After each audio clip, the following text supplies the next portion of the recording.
Item হচ্ছে এই যে শিমুল মাছের ঝাল 2 পিস বড় বড় দিয়েছে দেখো। এদিকে আছে একটা সবজি 5 মিশালি সবজি চুনো মাছ দিয়ে চুনো, আর এদিকে আছে মুরগির মাংসের ঝোল একদম পাতলা করে। এদিকে মাও খেতে বসেছে, ঠিক আছে। তো চলো খাওয়া যাক। মুখে দেখি খেয়ে কেমন লাগছে।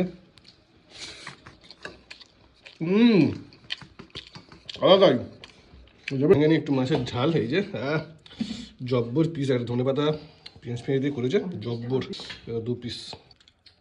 দারুণ হয়েছে, টেস্ট হয়েছে। মাছটা একদম পুরো ফ্রেশ, শিমুল মাছ হতে যাবে এত। মাছটা দেখো খালি মাংসের ঝোল নিয়ে ঝোলে দেখো পান্তা করে। হ্যাঁ পাতলা ঝোল কেমন হয়েছে তোমার? পাতলা ঝোল দারুণ হয়েছে, দারুণ হয়েছে। মাংসের ঝোলটা এই যে আমার দিয়েছে, কাপসা কেটে খাবো। একদম গলগলে ঝোল। তা আলু নিয়ে নেবো। ভালো করে মাইকে মুইকে গলগলে ঝোল। আলাদাই ঝোলের আলাদাই টেস্ট হয়েছে। টেস্ট পিস লেগ পিসটা আমি ধরবে